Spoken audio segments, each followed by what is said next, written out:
In the meadow we can build a snowman.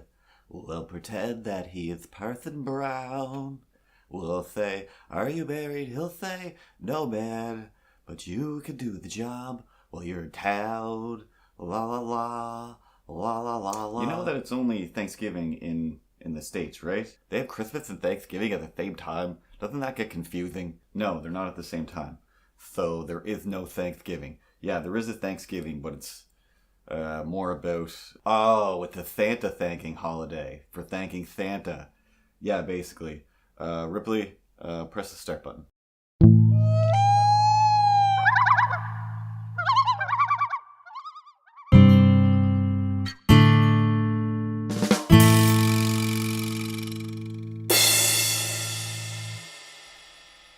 Fantastic. And good morning, everybody. My name is Curtis, and here's Santa Milo. It's going to hang out for a little while, I guess. Ripley, good morning, and how you doing? Hello.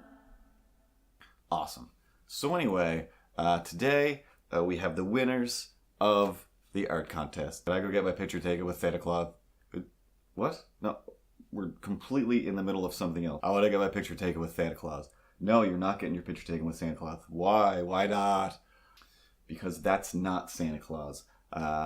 Santa Claus doesn't go to the mall wearing cheap felt pants from the dollar store. That's not what Santa Claus does. He's an all-powerful Gandalfian type of wizard who can basically do anything and travel around the world, do all of those things. Why? Why would he be hanging at the mall? Well, that's one of his helpers.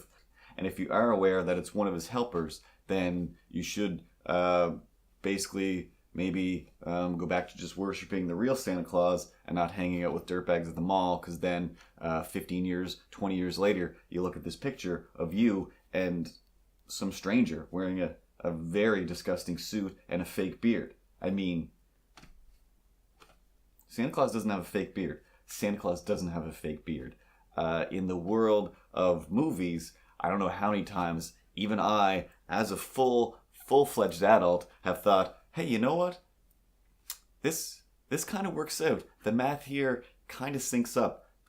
Santa might be a real thing. Who am I to say no? I mean, even Elf the movie, maybe it's just something about Bob Newhart telling me the story, and I'm like, well, why would Bob Newhart make things up? He doesn't. He just doesn't, even though he's clearly acting in a movie.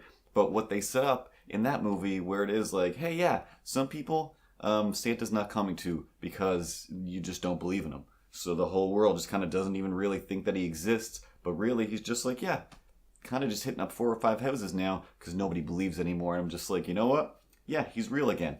And even the Santa Claus, as much as it's been 1,000 years since I've watched that, and I think even Santa Claus 2 I might have liked, was like, yeah, again, like, it kind of puts it in some sort of context that's much better than, hey, there's a dirty hobo at the mall. Let's go sit on his lap and tell him our secrets and our dreams and our wishes. Why? That's gross. Real Santa definitely doesn't agree with that. He can't. He just can't. He's not going, yeah, my army of dirtbags with fake beards, go out into the world and make children feel uncomfortable and cry. Because I'm pretty sure, 4% of people that take their kids and or animals to go get their picture taken with Santa, is it always a great story? Is it a wonderful story of, hey, did I tell you about the time that we got a dog picture taken?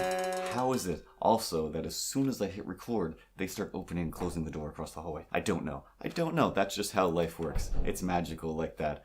You can ask Santa for exactly what you want, and you just never know what's going to happen, because it is a world of real Santa versus fake Santa, and I don't know. I don't know the answers, and I really don't want to crush anybody's dreams. I'm not going to sit here and say, here's the real. Nope, because it's a crazy system. The only thing I really disagree with is the using of Santa Claus as a disciplinary tool. That's not what he's there for. He's a magical giving happiness creature, and you're using him to control your horrible children. What? That's nuts. That's not what he's there for. Why would he want that? Why would his minions be plastered all over the world just to make sure your kids are good? No, he's got better things to do. He's got way better things to do. And magically speaking, I feel like all of these fake Santas, they really are bringing down real Santa Claus. once the day comes, does anybody really care anymore? Because, hey, yeah, I saw 50 of that guy yesterday. Like, legitimately 50. They were all different, from different degrees of filthy to actual fabrics and clothing, and maybe even real facial hair, not some weird thing where you can see, hey, you know what I love about Santa Claus? You know what my favorite part about real Santa Claus is how he has like just black hair and a black beard like me, but then he just puts a wig over top of it, and then when some of his real black hair sticks out from underneath it, that's my favorite part about Santa Claus. Is that really making Santa better? No.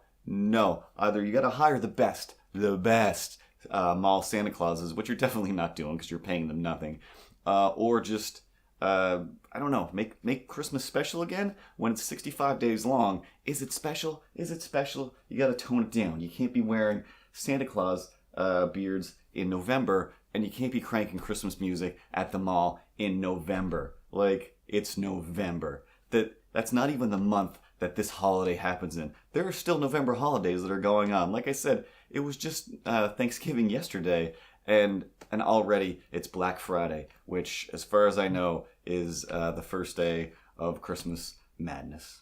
For the love of Santa Claus, don't treat him like something that's there to punish your kids. He's just magical fun. He's magical fun. Why not just threaten your kids with, like, hey, you better be good, or else the real Gandalf is going to come down and he's going to take you away with some eagles eventually. Because that's what he does, eventually. All right, Ripley, play a cartoon, and after this, we'll be back to announce some winners and award some prizes.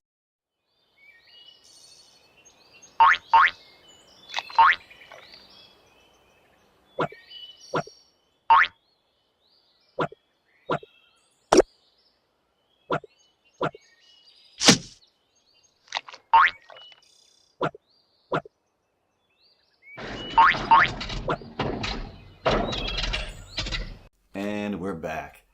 Time for some contest start. We had, I want to say, I don't think I managed to get these ones in. Here's Melodies. I think I forgot to show this one last week, which is fantastic. And Keith Dury, last minute, got one in. Always fantastic. Now then, first off, we have three spots to win in. They're not necessarily like worst to best or anything. I honestly, I think I basically decided which one of these I can't stop staring at the most. So whatever one I need to keep looking at, whatever one that's drawn me in the most, those are the winners. And that's what we're doing. So first prize goes to the disqualified. Who is the number one disqualified person? That's going to be this one here. I love it. I think it's fantastic. But it's by Tara, who is my podcast co-host.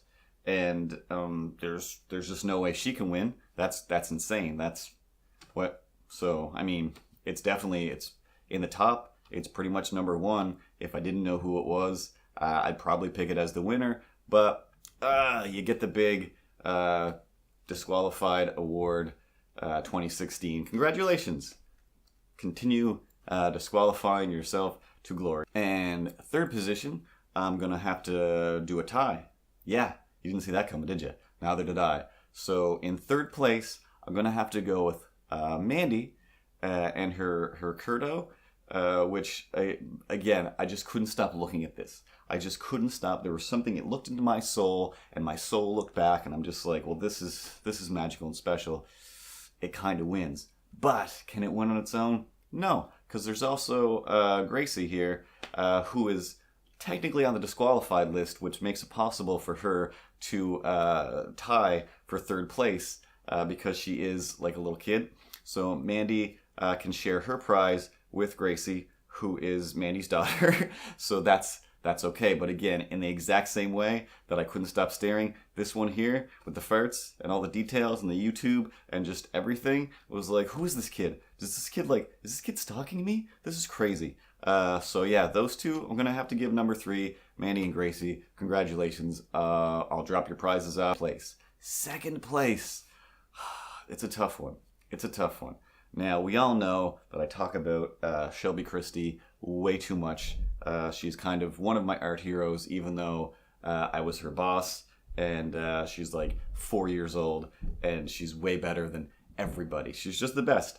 So second place, I don't. Why not first? I know it's weird, but she's still second place, so I'll send her some prizes in the mail because she moved away, and that's fine. But again, always, always amazing, and everything about this here is just fantastic. It's just fantastic.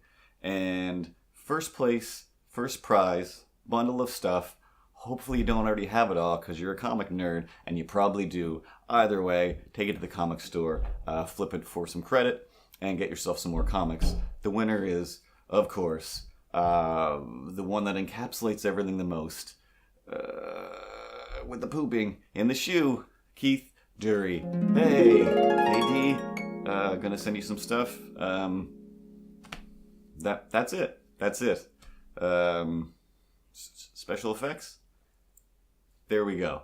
And that was a good time, and we all had some great fun. But that's it. So be good, be careful, don't stab anybody, no hate crimes. No hate crimes this week. If you're watching and you're feeling the urge to be racist or sexist or genderist or whatever other ist you feel the urge to be, don't. Why? Because I said so. If you're hanging out with all your racist friends and they're like, hey, let's go do some racism, just be like, whoa, I can't this week. And if they say why, just be like, well, Curtis said so. Who's that? Doesn't matter. For just the price of 1 cup of coffee a day, you can have a cup of coffee while you hit the share button. It's totally free. So share and tell your friends. Hey, click on my butt or Ripley's butt to subscribe. Click on my butt. Click on my butt. Click on my butt. Meow.